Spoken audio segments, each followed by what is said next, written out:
bermula tahun 2015 hingga ke tahun 2040, seramai 5.1 juta orang termasuklah golongan remaja, dewasa dan warga emas maut akibat penyakit diabetes yang juga dikenali sebagai kencing manis.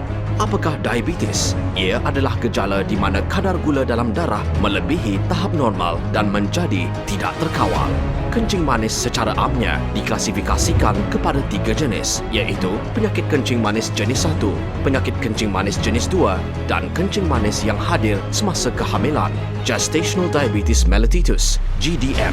Kencing manis jenis 2 adalah yang paling umum menyerang manusia, iaitu sebanyak 95%. Menurut Persatuan Diabetes Antarabangsa, Asia Tenggara mempunyai jumlah pesakit kencing manis yang kedua tertinggi di dunia, di mana Malaysia merupakan negara paling tinggi bilangan pesakit kencing manis yang berjumlah 3.5 juta berbanding dengan negara lain di Asia Tenggara. Serangan kencing manis di kalangan rakyat Malaysia biasanya berlaku di antara usia 40 tahun hingga 59 tahun. Komplikasi yang biasanya menyerang termasuklah kerosakan buah pinggang, strok, penyakit jantung, neuropati, kerosakan retina, ulcerasi luka serta amputasi. Kebanyakan pesakit kencing manis tidak dapat menjaga diri tetapi memerlukan penjagaan keluarga dalam jangka masa panjang. Kepada para pesakit, penyakit kencing manis bukanlah bebanan yang manis tetapi bebanan keuangan dan mental yang amat berat.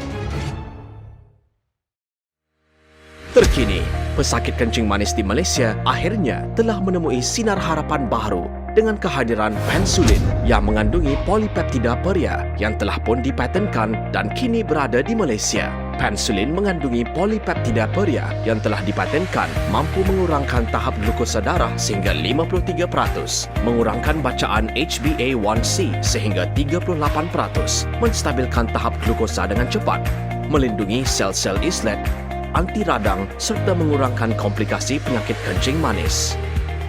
Polipeptida peria dalam pensulin yang telah dipatenkan merupakan insulin tumbuhan yang pertama seumpamanya di dunia. Insulin memainkan peranan penting dalam pengurusan penyakit kencing manis, bertindak sebagai kunci pembuka pintu laluan glukosa darah. Pada masa yang sama, terdapat reseptor insulin yang merupakan lubang kunci bagi laluan glukosa. Pintu tersebut akan dibuka untuk membolehkan gula dalam darah masuk ke dalam sel apabila kedua-dua kunci dan pintu berfungsi dengan sempurna. Akan tetapi, tabiat tidur lewat, tekanan, cara pemakanan tidak sihat, kegemukan dan sebagainya boleh menyebabkan lubang kunci menjadi karat dan menyebabkan kesukaran untuk membuka pintu tersebut. Akibatnya, lebih banyak kunci diperlukan demi pembukaan pintu tersebut. Jika badan gagal menghasilkan kunci yang mencukupi untuk membuka pintu laluan glukosa, glukosa tersebut akan kekal berada dan berlegar dalam darah.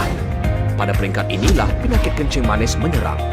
Akan tetapi, pensulin, iaitu insulin oral tumbuhan pertama di dunia, mampu memperbaiki reseptor insulin yang tidak berfungsi. Dengan memperbaiki lubang kunci tersebut, ia dapat membuka pintu laluan glukosa darah dengan serta-merta. Laporan menunjukkan bahawa dengan pengambilan pensulin, gula dalam darah dapat menurun secara stabil dan konsisten. Tahap gula dalam darah selepas makan juga menurun sebanyak 53%. Bacaan HbA1c dikurangkan sehingga 38%, manakala gula dalam darah berpuasa juga akan dapat dikurangkan. Selain daripada menjamin tahap gula dalam darah yang memuaskan, pensulin juga membantu mengurangkan penghasilan lemak tubuh dan juga dapat membentuk jisim otot tubuh.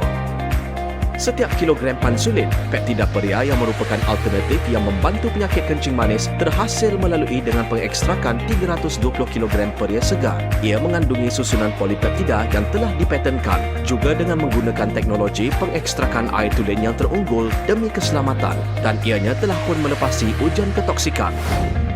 Pensulin kini juga dipatenkan di beberapa negara termasuklah Taiwan, Jepun, Britain, Amerika Syarikat, Eropah, Itali, Prancis, Switzerland dan Jerman. Sebagai sebuah ciptaan yang diiktiraf oleh dunia, pensulin juga telah memenangi pelbagai anugerah penciptaan termasuk anugerah penciptaan Geneva, anugerah penciptaan Inpex di Pittsburgh, Amerika Syarikat dan anugerah penciptaan antarabangsa IANA Nuremberg di Jerman. Sejak pemasarannya, Pensulin telah menerima sambutan yang meriah dan menjadi kegemaran pesakit kencing manis. Juga disyorkan oleh para pakar profesional. Testimoni pengguna yang memanfaatkan pengambilan Pensulin adalah bukti keberkesanan terbaik produk ini. Meskipun kencing manis merupakan satu episod hidup yang menyedihkan, tetapi nasib anda kini bakal berubah dengan kehadiran Pensulin. Berilah kesihatan anda peluang untuk hidup semula dan peluang pulih ke arah kehidupan yang lebih indah untuk diri anda serta orang yang tersayang. Pensulin bukan sahaja membantu masalah penyakit kencing manis, tetapi juga penyelamat bagi kehidupan yang sihat dan indah.